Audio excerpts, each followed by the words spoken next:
Thank you all for being here this morning. If you will, just take our song book, turn to page 19. Brother Kirk reading the psalm service this morning.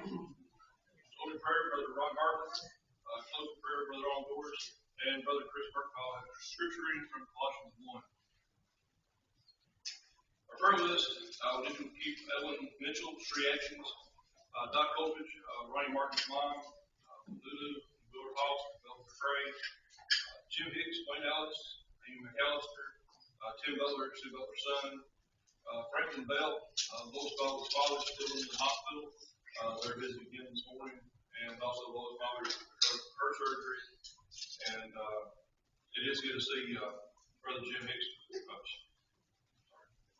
Brother Ronnie Martin here with us this morning. Good to see him with us. Had a report from Eric that during their trip they did visit with Marty and Sandra Baker. Hello to everyone. And it's good to hear from them. Upcoming events for fellowship meal and justice service times is going to be the fourth Sunday of the month. And today, being the fifth Sunday, is the Meadows Assisted Living visit to help them with their worship service this afternoon, too. The conversation verses, Ephesians 5:8. For you were sometimes in darkness, but now are you light in the Lord. Walk as Christians of light. Ephesians 5:8. Also, we received a card of thanks in the mail. Thank you for your kindness and sympathy at this time. We deeply appreciate it. Thank you for your beautiful flowers and candles. Love, affection, and and I'll post that in the back. If I'd love to anything or anyone else, please see your services and let it your lips. Thank you again for being here.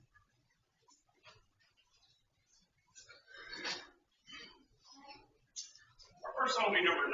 19. All hail the power of Jesus' name. We'll sing the song, then we'll have our scripture reading this morning.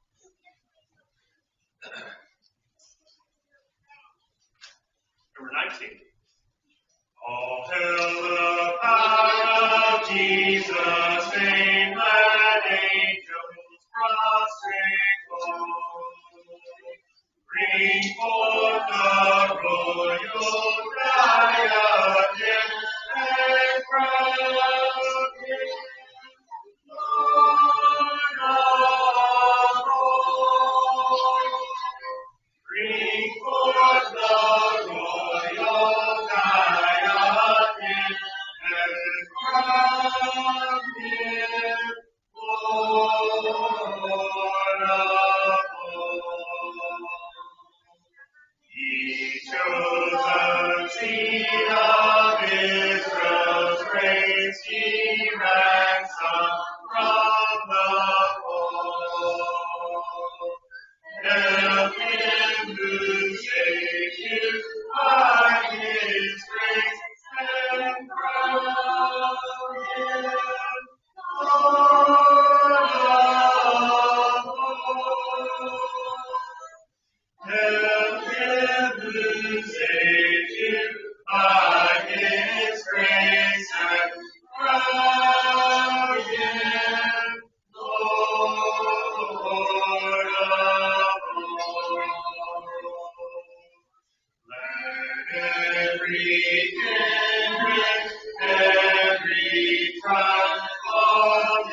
everlasting song and crown Him Lord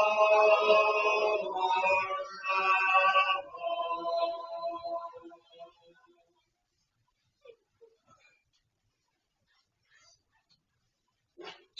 Scripture reading this morning will be from Colossians chapter 1, verses 1 through 14.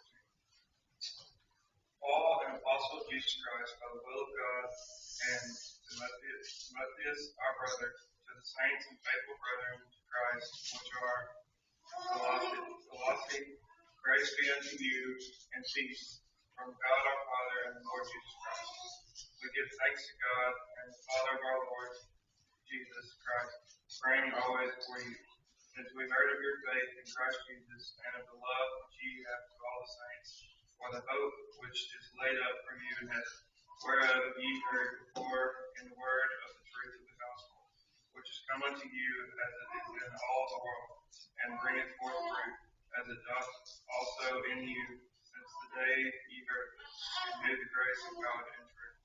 And ye also learned of Epaphras, our dear fellow servant, who is for you a faithful minister of Christ, who also declared unto us your love in the Spirit. For this cause we also, the day we heard it, do not cease to pray for you, and to desire that ye might be filled with the knowledge of His will and all wisdom and spiritual understanding, that ye might walk worthy of the Lord unto all believers, being fruitful in every good work, and increasing in the knowledge of God, strengthened with all might according to His glorious power, unto all patience and long suffering and joyfulness, giving thanks unto the Father, which hath made us meet to be partakers of the inheritance of the saints in light, who hath delivered from the power of darkness, and hath translated us into the kingdom of His dear Son, in whom we have redemption through His blood, even the forgiveness of sins.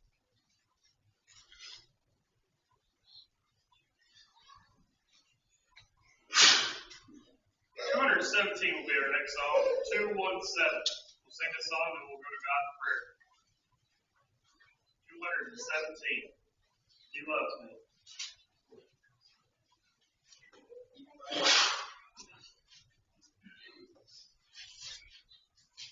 Why did the Savior ever leave and come to earth below, when in His grace could not receive, because He loves me so? He loves me, He loves me, He loves me, this I know. He gave Himself to die for me, because He loves me so. Why did the Savior mark the way, and why temptation know? Why be gentle and lead and pray, because He loves me so. He loves me, He loves me, He loves me, yes, I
Further, please.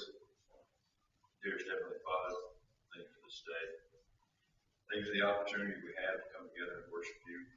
Pray that everything that's done here this morning will please your sight and what's good for your kingdom may come from it. Heavenly Father, we ask you to be with those who are sick, be with those who have lost loved ones, and comfort them in all the way you can. We pray, Heavenly Father, you be with us now as we worship you and the message that's prepared for us as we're ready to receive it. We ask you to be with us this hour. Please forgive us for the many sins of us.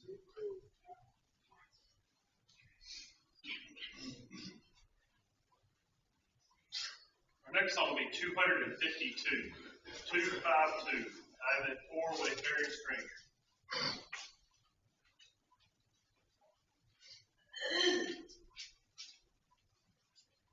252.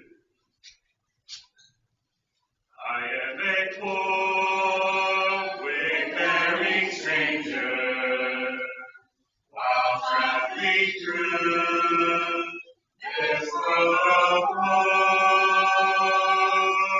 Yet there's no sickness or danger in that bright world to which I go.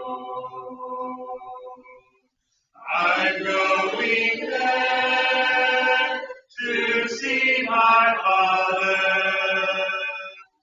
I'm going there no more to roam. I'm only going over Jordan. I'm only going over home. I know dark clouds will gather round me. I know my way is rough and steep, but golden hills lie out before me, where God's redeemed shall ever sleep. I'm going there to see my Father. I'm going there no more to roam. I'm only going over Jordan. I'm only going over home. I'll soon be free from every trial. My body's sweet in the church yard. Out from the cross ascending I go, and enter on my great reward. I'm going there to see my Father. I'm going there no more to roam. I'm only going over Jordan. I'm only going over home. Our next song will be 598. 598. Standing on the Promises.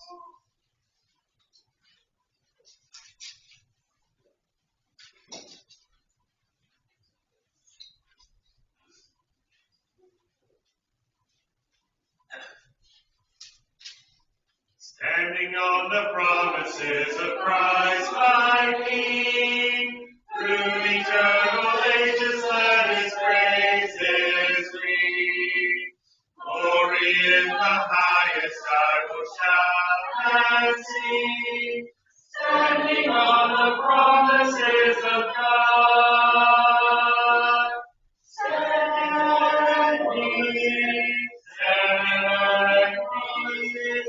Standing on the promises of God, my Savior. Standing on the promises, standing on the promises. I'm standing on the promises of God.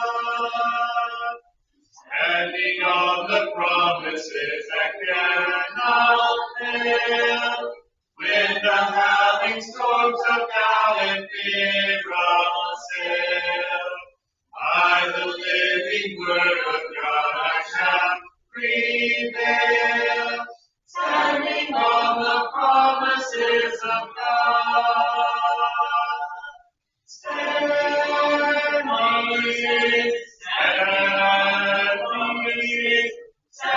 on the promises of God, my Savior. Standing on the promises,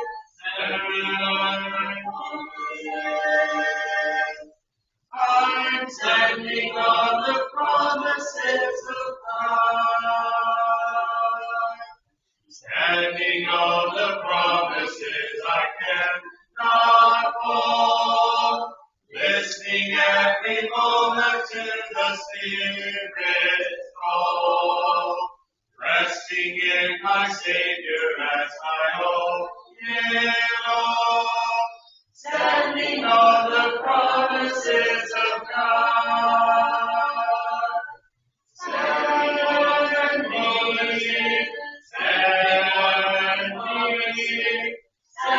on the promises of God, my Savior.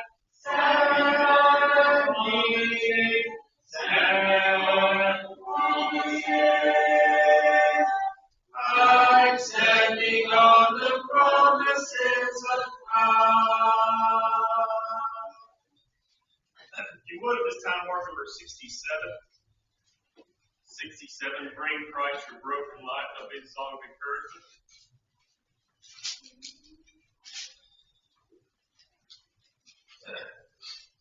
After you have that mark, if you would turn over to 282. 282. I know that my Redeemer lives.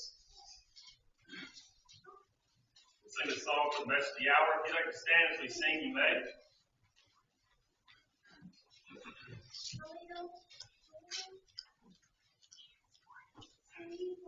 I know that my Redeemer lives and never prays for me. I know eternal life He gives from sin and sorrow free. I know that my Redeemer lives. I know eternal life He gives. I know that my Redeemer lives, that my Redeemer lives. He will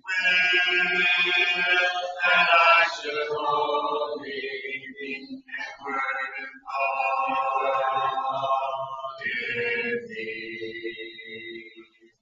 Then I His holy face may see, when from this earth I'm free. I know that my Redeemer lives. I know eternal life He gives. I know that my Redeemer lives, that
everyone this morning. It's good to be with you. It's good to have you here. We have some that have been away for a while. It's good to have them back. Some that have not been able to be with us. We're always grateful for your presence, and we hope and pray that things can work out so that you can be here on a regular basis.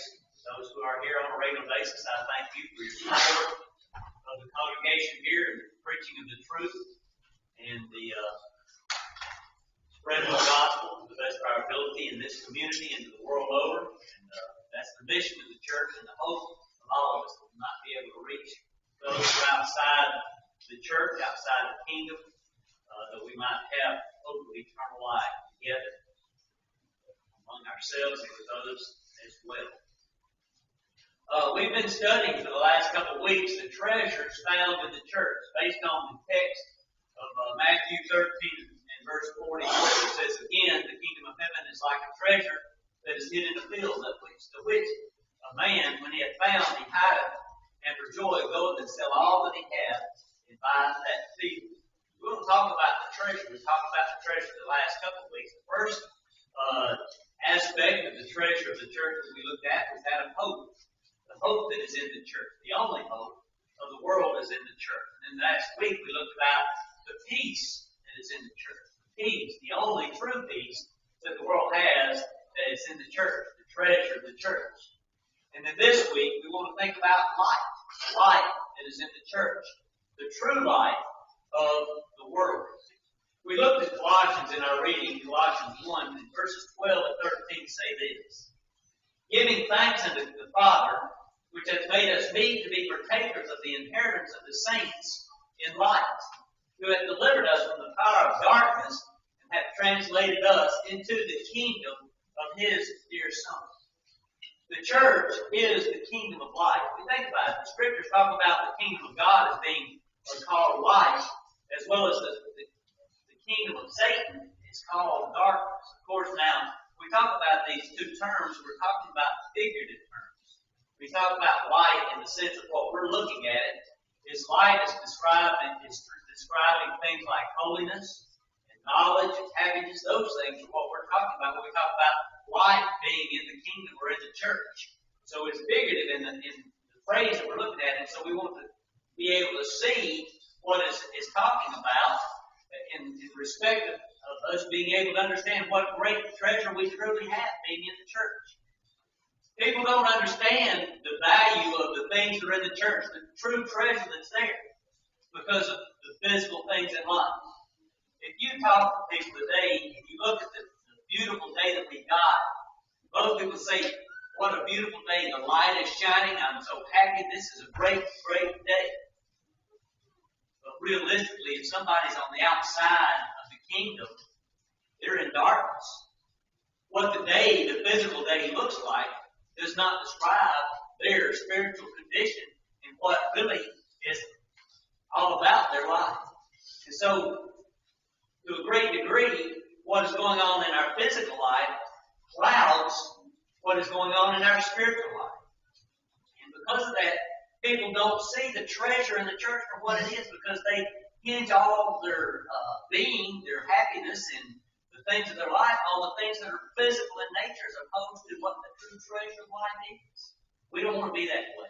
We want to understand what the true treasure is, that the treasure is in the church, and that we have something that's very special that we need to cherish and to hold on to. Light in the scriptures is about holiness, it's about happiness, it's about knowledge. And we have the opportunity to have that in the church. The word light is used to describe the kingdom, the church. Why is it such? Think about the light in the church. The light is the church because God is open. It belongs to God. 1 John 1 and verse 5 says this.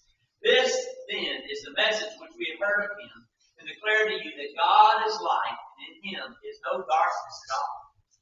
The church belongs to God. God is light, and anything that is a part of God is light. Makes sense? Secondly, the church is true light, or has the true light, because Christ is the one that directs it. John 8 verse 12 says this, Then spake Jesus again unto them, saying, I am the light of the world. He that followeth me shall not walk in darkness, but shall have the light of life.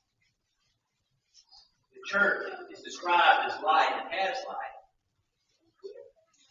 And we can see that in the way that John describes Jesus Christ in John chapter 1, beginning in verse 1. This is what John says about Jesus. In the beginning was the Word, and the Word was with God, and the Word was God. The same was in the beginning with God. All things were made by Him, and without Him was not anything made that was made. In Him was life, and the life was the light of men. And the light shineth in darkness, and the darkness comprehended it not. There was a man sent from God, whose name was John. The same came for a witness, to bear witness of the light, that all men through him might believe. He was not that light, but was sent to bear witness of that light.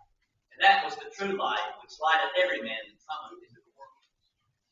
John described Jesus Christ as the true light that cometh into the world. And that light is in the church today. Think about the description of the church as far as light is concerned. In the Bible, in the Old Testament and the New Testament, when you think about the kingdom, or when you read about the kingdom, you see it described as the kingdom of light. In Old Testament prophecy in Isaiah, we see the church or the kingdom being described as light. In Isaiah 60, beginning at verse 18, it says, Violence shall no more be heard in thy land, wasting or destruction within thy borders, but thou shalt call thy walls salvation, and thy gates praise. The sun shall be no more thy light by day, neither for brightness shall the moon give light unto thee. But the Lord shall be unto thee an everlasting light, and thy God thy glory. The sun shall no more go down, neither shall thy moon withdraw itself, for the Lord shall be thine everlasting light. And the days of thy mourning shall be ended. Thy people also shall be all righteous. They shall inherit the land forever, the branch of my plant, the work of my hands, that I may be glorified. And a little one shall become 1,000, and a small one a strong nation. I, the Lord, will hasten it in his time. God, back in the Old Testament, in the Hebrew time, portrayed a time when the church would be in its existence on this earth and eventually in heaven, and it would be light. It would be light because people would focus on or know the things that were true in nature, the things that were important in nature, and that would be what they would focus their minds and their hearts and their lives on. But you know, the church is also described in eternity as a place of light. It's centered on light. Revelation 21, verses 21 through 24 says, And I saw no temple there, for the Lord God Almighty and the Lamb are in the temple of it. And the city had no need of the sun, neither of the moon to shine in it, for the glory of God did lighten it, and the Lamb is the light thereof. And the nations of them which are saved shall walk in the light of it, and the kings of the earth can bring their glory and honor into it. There is no doubt, when we think about what true light is, it is in the church of Christ. We read in John 1 and verse 5 that the light came into the world. John 1 verse 5 says, and the world comprehended it not. That's the problem that we have today throughout all of the world. Most everybody does not comprehend what the true light is. They fail to see what God has provided for them. We don't want to be that way. God has given us great opportunity, great privilege to know the light in our life.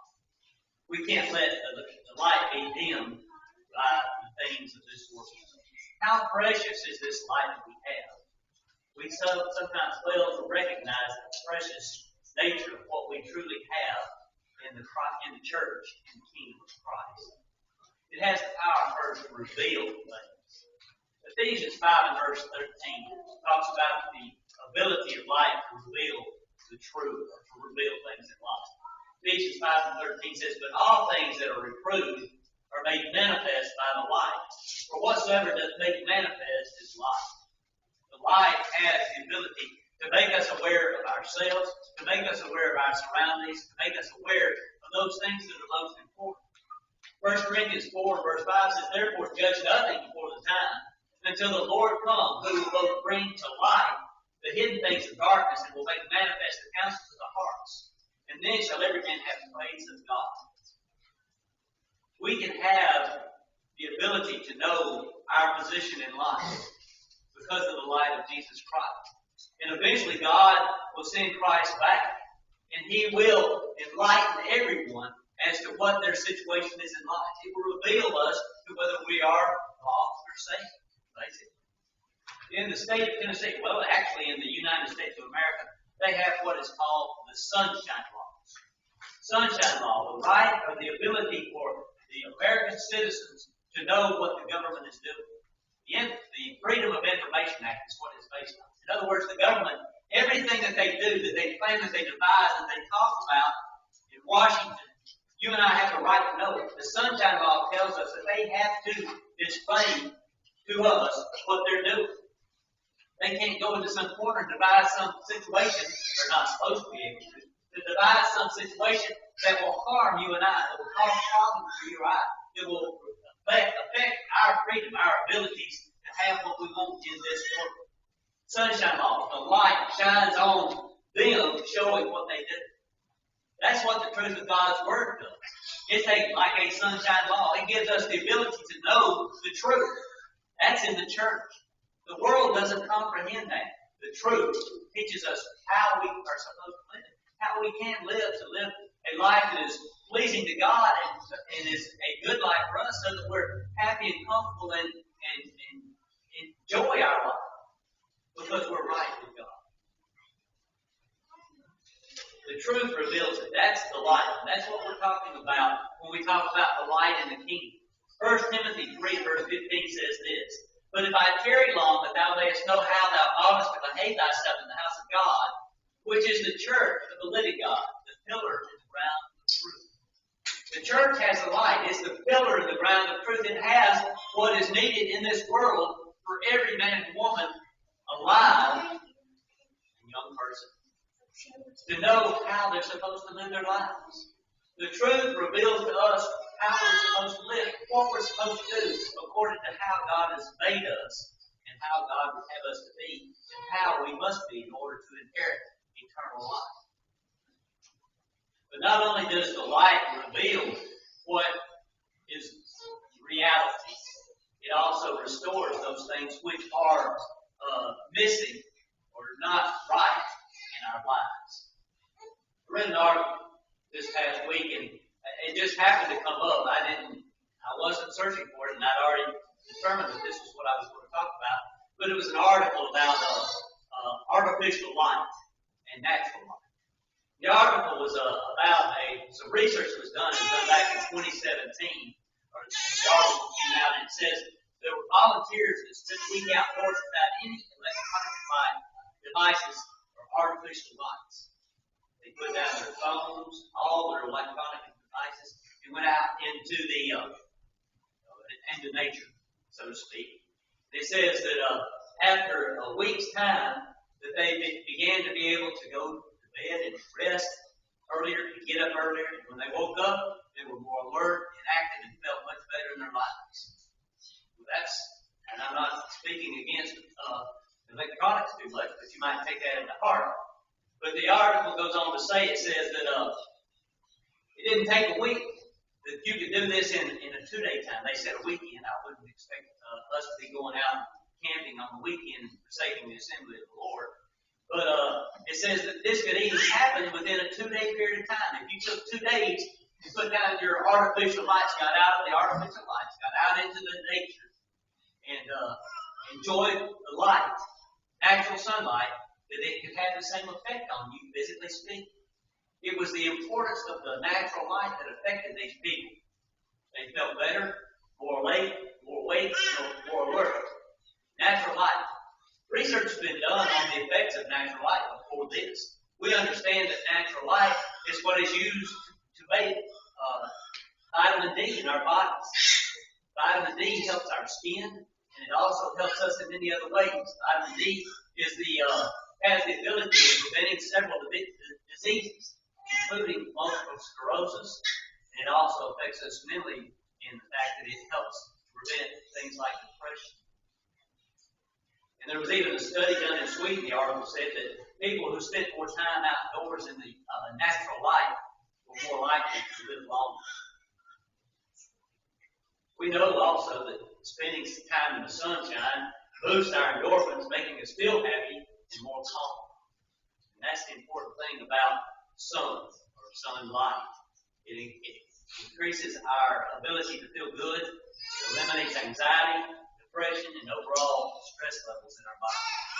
And that's all well and good as far as our physical body. All I'm doing is using this to illustrate the fact that we know the power of light to restore and to build up the physical body. But the same is true spiritually speaking. In John 1 and verse 9 it says, Jesus is the true light, which lighteth every man that cometh into the world. There are tremendous benefits of being a part of the church of Christ, the body of Christ, if you will. That's what the church is described as. And the light that is there are involved or a part of that there. 1 Peter 2 and verse 9 and 10 tells us one of the benefits of the light that is in the church. It says, but ye are a chosen generation, a royal priesthood, and holy nation, a peculiar people, that ye should show forth the praise of him who hath called you out of darkness into his marvelous light, which in time past were not a people, but now are the people of God, which had not obtained mercy, but now have obtained mercy. The light, the benefit of the light, spiritually speaking, is the fact that when we are engaged in the light and follow the light spiritually, the truth, we come from the point where we're in darkness to light, from the kingdom of darkness under Satan into or under Christ. We're no longer separated from God, but we have become a chosen generation, a peculiar people. We are now the children of God. That is the benefit of the treasure that we're talking about here. The light provides for us the ability to go from darkness to light, to become a child of God. We understand light helps to relieve or to provide safety and security in our lives. How many people in here don't have a street light or a light around their house? My neighbors have one down near their parking place. And if that light wasn't there, man, I could go out at night and enjoy the beautiful starlight out there, but that light stands out there and clouds away. The artificial light clouds the beauty of God's creation. I had to go further out in the country to enjoy it. But we understand the benefit of that light there in this light is to provide for us protection. And we understand because you can look at all the research that's done. Crime goes down when they put up street lights. Why are people putting all these lights on the corners of their houses so people are not coming up in the dark and stealing stuff? We understand the power of light to provide security and to protect people. Jesus said this in John 12 and verse 35. Yet a little while is the light with you. Walk in the light, lest the darkness, walk while ye have the light, lest darkness come upon you. For he that walketh in darkness knoweth not whither he goeth. We understand the safety and security that comes from the light, but we also understand the need for light. Last week, 2 weeks ago, went to a wedding up in Clay County. Beautiful wedding, had a great time, but there was, as we know, the storms were coming through. They were hoping that the storms would hold off until they got through with the wedding so that it would be drenched and drowned, and it did. We got through and got into the party afterwards and all that, and right at the end of that, or close to the end of that, the storms hit. Knocked out all the power. There's 50 or 60 people at this place, and there's no power in this house. And so people are wondering, where are the lanterns? Where are the candles? Where are the flashlights? Can you imagine what it's like? Stairs going this way, stairs going that way, and 50 or 60 people running around in the dark. What chaos and confusion would there have been there? It doesn't have to be that big a situation to even be a problem there. How many times have any of you gotten up in the night, in the middle of the night, in the darkness, to go somewhere for some particular reason and stump your toe on something that's laying out on the floor, bedpost? Light is important to protect us, to keep us comfortable, keep us safe. Paul, when we talk about the idea of spiritual light and the importance of understanding the true spiritual light for us as far as our soul's eternal condition is concerned. Looking at Acts chapter 26, Paul describes himself before King Agrippa in his situation there. And we know the story of Paul, Acts chapter 9, when Jesus called him on the road to Damascus. Acts chapter 26, Paul relates this in his defense. It says in verse 12, "Whereupon as I went to Damascus with authority and commission from the chief priests, at midday, O king, I saw the way of light from heaven, above the brightness of the sun, shining round about me, and them which journeyed with me. And when we were fallen to the earth, I heard a voice speaking to me and saying in the Hebrew tongue, Saul, Saul, why persecutest thou me? It is hard for thee to kick against the pricks. And I said unto him, Who art thou, Lord? And he said, I am Jesus, whom thou persecutest. But rise and stand upon thy feet, for I have appeared unto thee for this purpose, to make thee a minister and a witness both of these things which I have seen, and of those things which I will appear to thee, delivering thee from the kingdom from the Gentiles, and whom now I now send thee, to open their eyes and turn them from darkness to light, and from power of Satan unto God, and that they may receive forgiveness of sins and inheritance among them which are sanctified by faith that is in me." Paul, on the road to Damascus, thinking that he was walking in the light of God, doing the will of God, accomplishing the things of God. But Paul, or Saul, who he was at that time, was in the darkness. He was doing things contrary to the will of God. And God acted upon him miraculously on that particular occasion to show him the light. He shined the light on him literally so that he would see the light spiritually speaking. We need to understand that God is not going to shine the light on us miraculously today to point to us that we are in the darkness and not in the light. He gives us His Word to teach us what the difference is between the darkness and the light. That's how He's going to shine the light upon us today. We're not in the book. We won't know that we're in darkness. We won't know that we're not in the light. Paul was made aware of the fact that he was in darkness and told what he had to do in order to be able to become a person of light or in the light. Think about what it says about the teaching of Jesus Christ in Matthew 4, verses 16 to 17. It says, "The people which sat in darkness saw a great light, and to them which sat in the region, the shadow of death, light sprung." What a wonderful picture that is, talking about people sitting in darkness and a light springing up. We can see it. You've been in the dark. We went into the cave up here in Kentucky. It's been several years back now. They take you down into the cave, and they got lights going down the path, and you get all the way down in there, and then you get down in there, and they shut off the lights. You know what darkness is at that point. You can't see a thing. You hold your hand out. It's dark. It's like dark. But then after they put you in there, they'll put a small light somewhere up on the wall or something like that, and you can automatically be drawn to it. That's what we're talking about here in the region where we were in darkness. This is the whole world this is talking about. This is not just at the time that Jesus came on the scene and began preaching. This is the world sitting in darkness, and suddenly there's a light that sprang up. And this is that light. Verse number 17. And from that time, Jesus began to preach and to say, "Repent, for the kingdom of heaven is at hand." That light that shone in all the darkness, Jesus preaching, "Repent, for the kingdom of heaven is at hand." That's the light that we're talking about. The light of the gospel. Romans 1 and verse 16. I'm not ashamed of the gospel of Christ, but it is the power of God unto salvation. The light that sprung up is the light of the gospel, teaching about the great sacrifice of Jesus Christ upon that cross, His death, His burial, and the wonderful resurrection that He came to the grave, providing for you and for me the hope of eternal life. The light, that precious treasure that's in the Lord's church, is for everybody, but it is for those who will obey the gospel, to hear, to believe, repent, confess, and be baptized, is to follow the light that Jesus is talking about. It is a treasure for everyone. But I need to ask us today, do we have that treasure? Is that treasure in our possession? Are we members of the Lord's church? We all have a choice as to what we're going to do with the light that is being presented to us, given to us by God.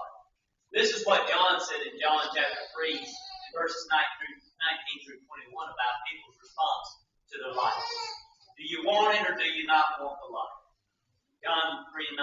And this is the condemnation, that light is come into the world, and men love darkness rather than light, because their deeds were evil. For everyone that doeth evil hateth the light, neither cometh to the light, lest his deeds should be reproved. But he that doeth truth cometh to the light, that his deeds may be made manifest, that they are wrought in God.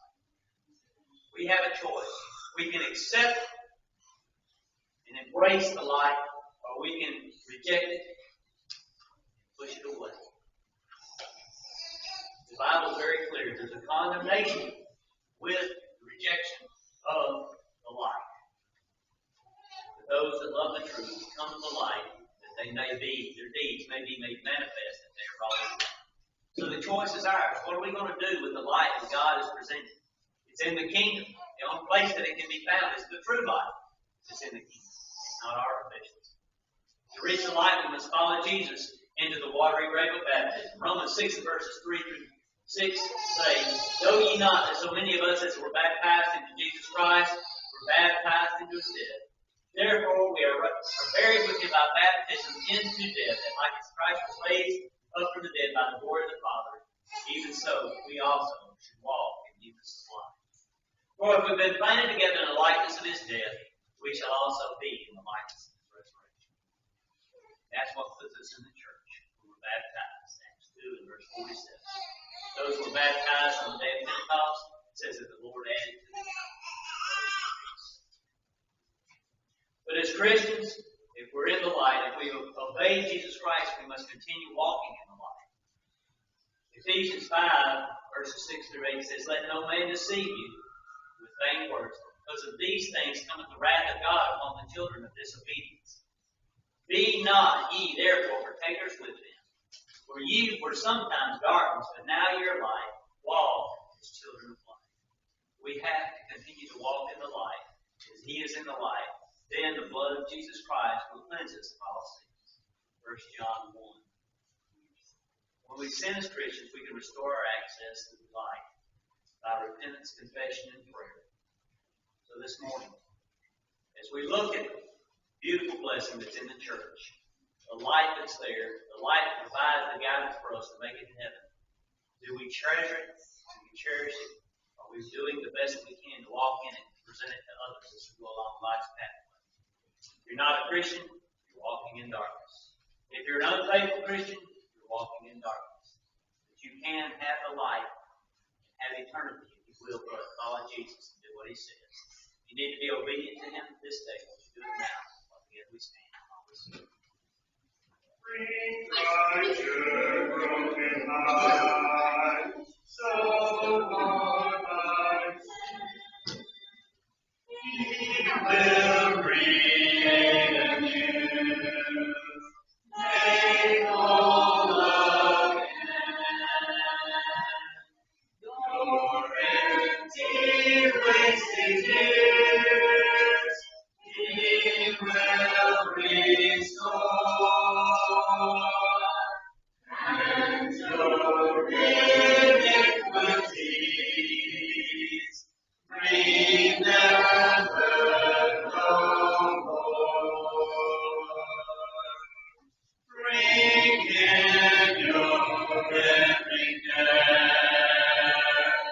if great or small,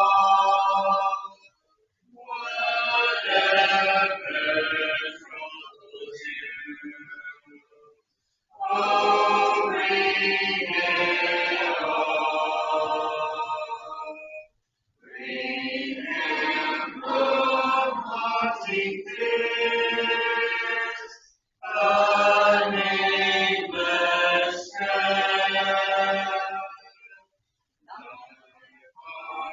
He will believe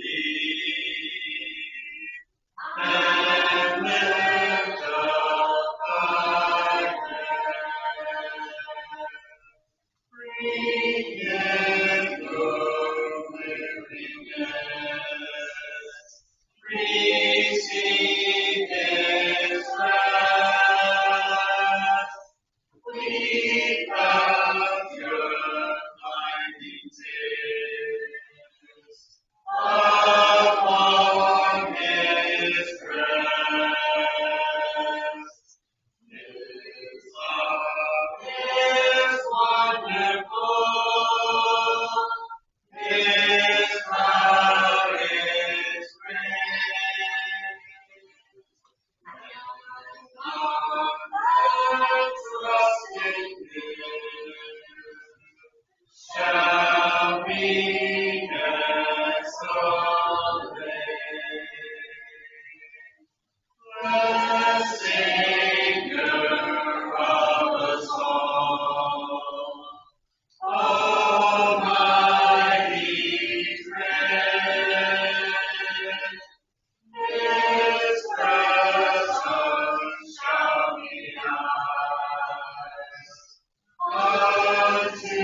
morning breaks, and heaven is still. Be seated, please. To prepare our minds and take the Lord's Supper, we'll sing 268. 268. I gave my life for thee.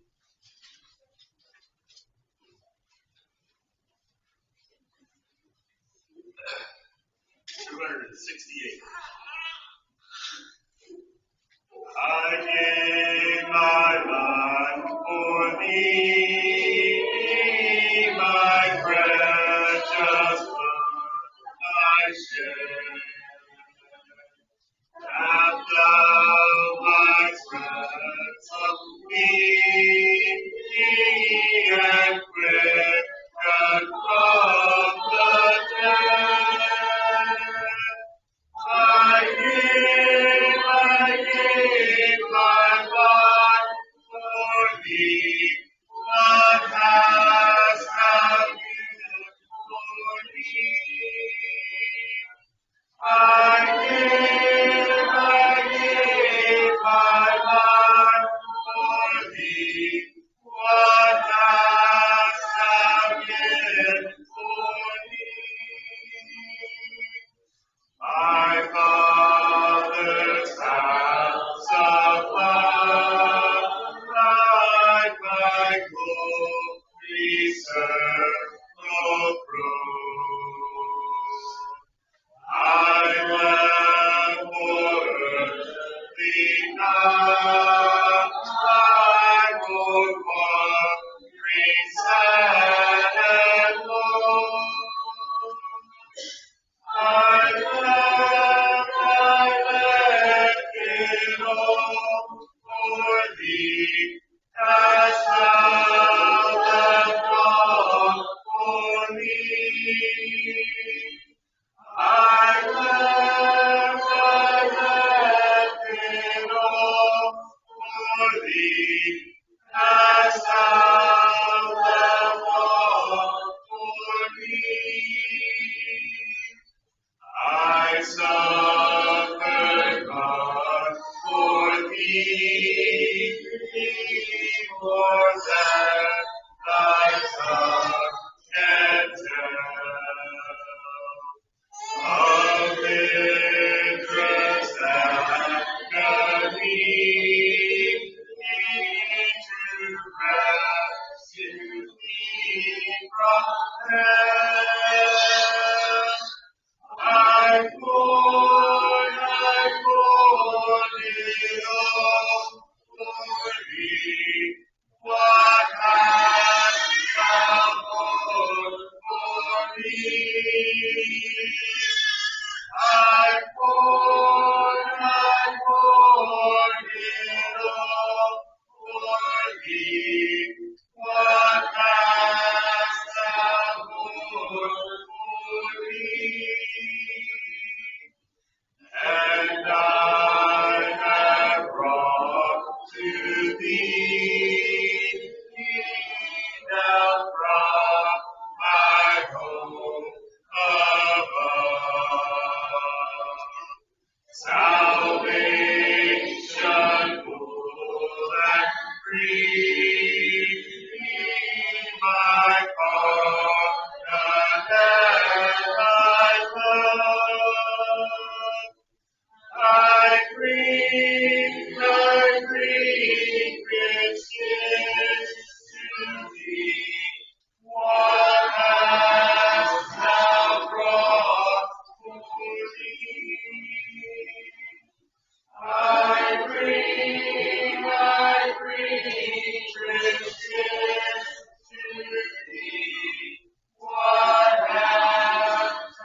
sacrifice, Father, we come before you now. Thank you for this cup, for the vine, for Christ's blood that was shed on the cross for our sins. We take it as Christians this time, ask that we do so in all things better in Christ's name.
Father, we're indeed thankful for this opportunity we have to give back to thee. Help us to all be cheerful and giving. Christ's name. Amen.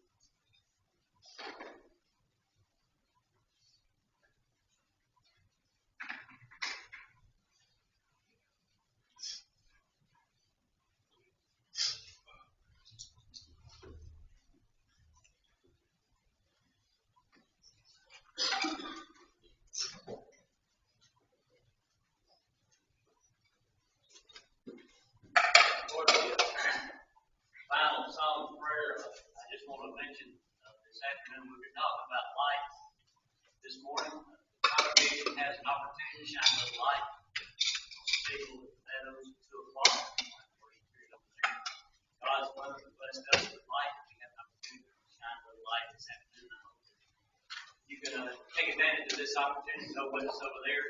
Take long. I'm sure that it will be a benefit to those who are there.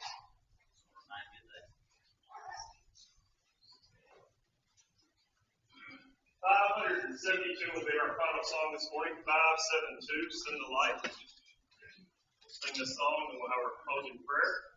Next stand, we'll sing the song you made. 572.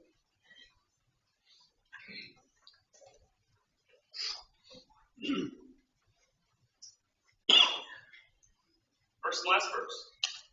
There's a call comes ringing o'er the restless waves, send the light, send the light. And our souls to rest, and our souls to sing, send the light, send the light, send the light, and blessed gospel light, let it shine. From shore to shore, send the light, the blessed gospel light, let it shine forevermore. Let us not grow weary in the work of love. Send the light, send the light. Let us gather jewels for a crown above. Send the light, send the light, send the light, the blessed gospel light, let it shine from shore to shore. Send the light, the blessed gospel light, let it shine forevermore.